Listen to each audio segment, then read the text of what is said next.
Assalamualaikum warahmatullahi wabarakatuh. Alhamdulillah, alhamdulillahirabbil alamin. Nahmaduhu wa nasta'inuhu wa nastaghfiruh wa na'udzubillahi min sururi anfusina wa min sayyiati a'malina. May yahdihillahu fala mudhillalah wa may yudlilhu fala hadiyalah. Amma ba'du. Qala Allah Ta'ala fi kitabihil karim. A'udzubillahi minasyaitonir rajim. Bismillahirrahmanirrahim. Ya ayyuhalladzina amanu kutiba alaikumussyiyam kama kutiba alal ladzina min qablikum la'allakum tattaqun. Al-ayah.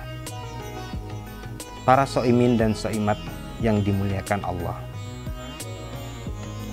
Dari surah Al-Baqarah ayat 183 ini, para ulama tafsir setidaknya mengartikan ada 3 hal yang dapat kita tarik kesimpulan. Yang pertama, bahwa Allah memanggil orang-orang yang beriman dengan panggilan yang sangat mesra. Ini bisa kita kutip, bisa kita baca di dalam tafsir Al-Misbah dari Quraisy Shihab, bahwa Allah memanggil orang-orang yang beriman dengan sebutan ya ayyuhalladzina amanu. Untuk apa? Kutiba alaikumussyiyam, diwajibkan atas kamu untuk berpuasa. Jadi puasa ini adalah diwajibkan bagi mereka yang beriman, baik yang memiliki iman yang hanya sedikit maupun iman yang sudah sangat banyak, baik laki-laki maupun perempuan. Kemudian yang kedua, puasa itu adalah bukan hanya domain dari umat Islam saja. Kama kutiba alal ladzina min qablikum, sebagaimana telah ditetapkan kepada umat-umat sebelum kamu, sebelum umat-umat Islam. Jadi puasa juga termasuk ibadah dari umat agama lain yang kita tahu. Agama Hindu juga memiliki ritual puasa, agama Yahudi, agama Nasrani, dan agama-agama yang tentu saja tujuannya juga berbeda dengan Islam. Kemudian yang ketiga, di sini disebutkan bahwa tujuan akhir dari puasa itu adalah bertakwa. La'allakum tattaqun. Komarudin Hidayat dalam satu bukunya menyebutkan bahwa tujuan dari la'allakum tattaqun itu adalah tujuan yang bukan hanya bermakna ritual semata. Jadi jika puasa ini hanya menjadi tujuan kita, kemudian puasa ini hanya menjadi ritual yang kita lakukan setiap tahun sekali, maka kita tidak akan mendapatkan apa makna esoteris dari perintah untuk melakukan puasa tersebut. Setidaknya dalam tujuan puasa tersebut bisa kita tarik 3 kesimpulan. Yang pertama, kita diajak untuk menghayati kemahadekatan kita dengan Allah. Apa itu kemahadekatan kita dengan Allah? Bahwa dalam kehidupan kita yang selama 11 bulan sebelumnya, kita banyak melupakan peribadatan-peribadatan atau melupakan kedekatan kita dengan Allah.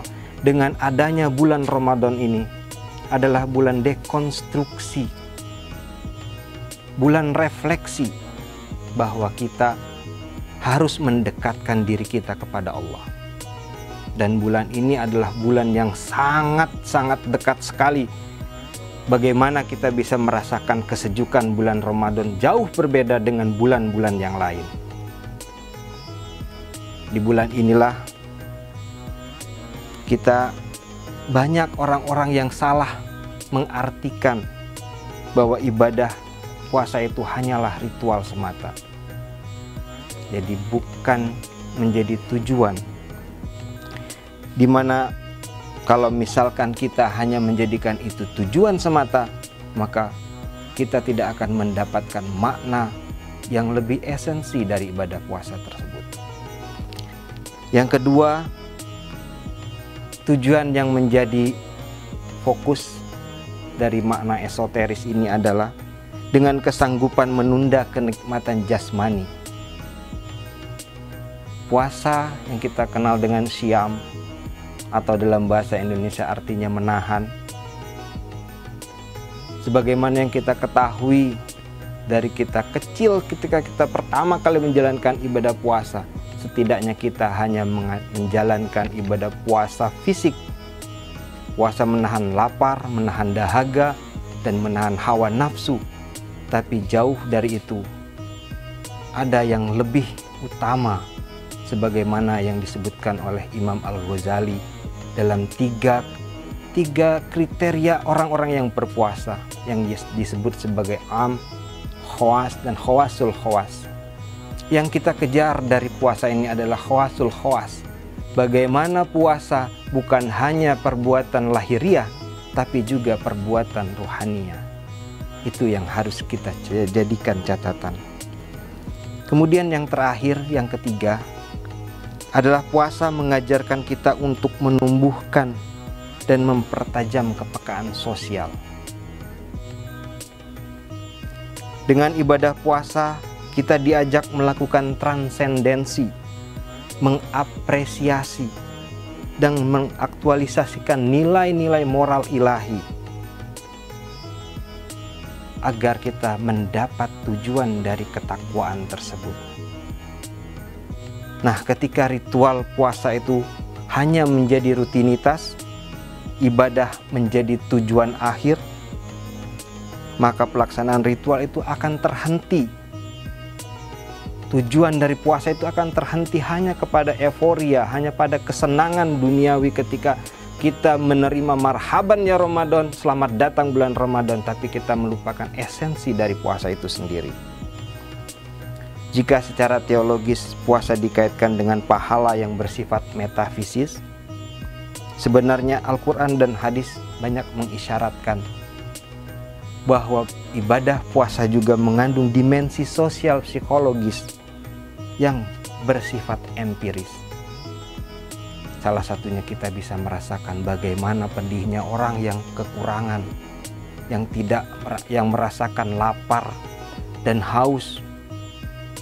Dan setidaknya dengan itu kita menumbuhkan kepekaan sosial kepada kita, bahwa kita seandainya kita berada di posisi mereka, maka tentulah kita akan merasakan kepedihan yang sama.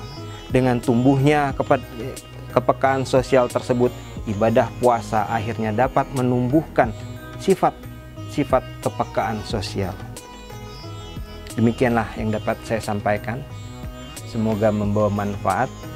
Nasrum minallah wa fathun qarib. Billahi fisabilil haq. Fastabiqul khairat. Wassalamualaikum warahmatullahi wabarakatuh.